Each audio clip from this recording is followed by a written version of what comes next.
Hello friends, कैसे हैं आप। पूनम बुटीक में आपका स्वागत है। तो फ्रेंड्स, ये साड़ी का ब्लाउज है, इसकी कटिंग करूँगी। आस्तीनों में कढ़ाई है और बाकी आगे पीछे का छोटी छोटी सी बूटी है, वही है। तो यहाँ पर मैं अस्तर के पहले बिछा लेती हूँ। अस्तर को जितना नाप मुझे ब्लाउज़ के लिए चाहिए उतना फोल्ड कर लिया है।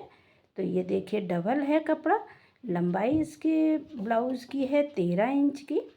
तो यहाँ पर मैंने 14.5 इंच पे निशान लगा लिया है। और निशान लगाने के बाद मैंने ऊपर तीरा का निशान लगाया है 6 इंच पर। जस्ट उसी से मिला के 6 इंच पे निशान लगाया मुड्ढे का। फिर उससे मिला के मैंने 10 इंच पे निशान लगाया है। क्योंकि कपड़ा डबल है तो हमें दोनों पल्लों का नाप एक साथ लेना है। तो 20 इंच खोल कर है। और कमर हमारी हमने लगा लिया है, इसमें भी निशान। तो यहाँ पर 32 इंच की कमर है, तो 8 इंच में मैंने निशान लगा लिए। बैक पीस काट रहे हैं तो फटाफट से इसमें मैंने मुड्ढे पे भी निशान लगा लिया 2 इंच पे। और एक प्लेट्स भी डाल लिए, लगा लेते हैं निशान। अब गले का ऊपर 2.5 इंच नापा है और ये 8 इंच पे मैंने टिक करा है। नीचे का मैंने 3 इंच पे लेना है। तो यहाँ पर नीचे 3 इंच रखना है, ऊपर 2.5 इंच, तभी आपके गले की शेप बहुत अच्छी आई। और बस छोटा सा एरो लगा के गोल इस पे गले में निशान लगा लिया है। इसी तरीके से मुझे दूसरा निशान लगाने, तो इसी को नापते हुए निशान पहले से ऑलरेडी लगाए, इधर ही से निकालेंगे दूसरा पीस। तो 6 इंच का मैंने मुड्ढा निकाल लिया है। अब इसके बाद मैं इसी से मिलाते हुए 10 इंच पे निशान लगाऊंगी। तो 10 इंच पे निशान यानी कि 20 इंच सीना है, तो डबल कपड़े में 20 इंच हो जाएगा, इसलिए सिंगल में 10 इंच पे लगा रही हूँ। लंबाई नाप लेते हैं, यहाँ पे भी वही लंबाई रखने हैं। बट ये थोड़ा सा और ज़्यादा रख लूँगी, मैं 15 इंच पे रख ले रही हूँ क्योंकि नीचे से फोल्ड करने पड़ेगा। 8 इंच पे निशान कमर का लगा के और ये मुड्ढे का निशान मैंने 1 इंच पे लगा के गोलाई दे दी है। बाकी गला भी वही है, बस आगे का थोड़ा छोटा है। 7 इंच पे निशान लंबाई में लगाऊंगी, नीचे 3 इंच पे लगाएंगे गहराई और ऊपर 2.5 इंच पे लगा के सीधे ऐसे एरो छोटा सा लगा के इसमें भी मैं गोल गला बना दूंगी इस तरीके से। और बस इस तरीके से जो है आगे पीछे के पीस बनकर तैयार हो गए। अब हम चुन डाल लेते हैं। तो यहाँ पर हमें नीचे का जितना कपड़ा छोड़ना उस हिसाब से मैंने कपड़े को छोड़ के लाइनिंग बना दी है।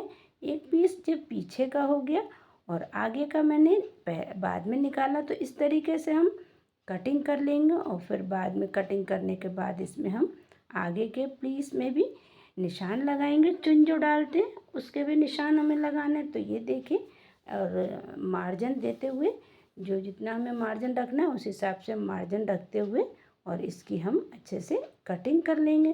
तो ये एक साथ दोनों आगे पीछे के पीस बनकर तैयार हो गए हैं। अब बीच में से हम कटिंग इसी तरीके से कर लेंगे। ये देखिए, आप चाहें तो गले की कटिंग भी इसी तरीके से कर सकते हैं या अलग अलग करके पीस की कटिंग कर लिए। ये देखिए, गोल गला कटिंग कर रही हूँ मैं, ये पीछे का है बैक साइड में। तो यहाँ पर ये कुछ इस तरीके से आया गोल गला, बहुत अच्छे से बन गया। और यहाँ पर भी मैंने पीछे जो चुन डालना है उसमें भी मैंने निशान लगा लिया है। अब आगे के गले की भी कटिंग कर लेते हैं। तो यहाँ पर गले की कटिंग कंप्लीट हो गई है। पीसों को अलग अलग कर लेते हैं। अब एक पीस पे हम निशान लगा लेते हैं। ये 4 प्लेट्स पड़ेंगी, उन चारों प्लेट्स को दूरी, आप अगर पहली बार कटिंग कर रहे हैं तो इंची टेप से नाप के निशान लगा सकते हैं। तो यहाँ पर मैंने दूसरे वाले पीस को इसी के ऊपर रखा और इसको ऊपर हाथ से दबा दिया है और यहाँ पर जो है निशान इसके आ गए हैं। अब इसी पे हल्के हल्के जो निशान आए इसी पे मैं निशानों को फिर से चौक से गहरा कर लूँगी। तो ये दोनों पीसों की प्लेट्स बनकर लगकर तैयार हो गई हैं। तो इसी तरीके से जो आगे का पीस बचा है और कपड़े में, तो उसमें से मैं आस्तीन निकालूंगी। तो यहाँ पर आस्तीन, तो जो कढ़ाई की आस्तीन है उसी हिसाब से मुझे निकालने पड़ेंगी। तो चलिए देख लेते हैं कैसे निकालना है। कपड़े को 4 परत में हमने तय कर लिया है। लंबाई हम नाप लेते हैं। लंबाई हमने रखी 8 इंच की, कपड़ा बराबर से बचा है और 6.5 इंच पे हमने मोहरी पे टिक कर लिया है। इधर से हमने 7 इंच पे 6.5 इंच पे टिक करके और निशान लगा दिया। आस्तीन का शेप दे दिया है। तो ये देखिए आस्तीन की कटिंग भी बहुत अच्छे से हो गई है। बहुत बढ़िया से कटिंग हो जाएगी अगर आप अच्छे से निशान लगा के करेंगे। अगर बिगनर्स हैं तो बहुत जल्दी से कटिंग और अच्छे से हो जाएगी। तो आपको ये वीडियो कैसा लगा ज़रूर बताइएगा। फिर मिलते हैं। Okay, bye bye.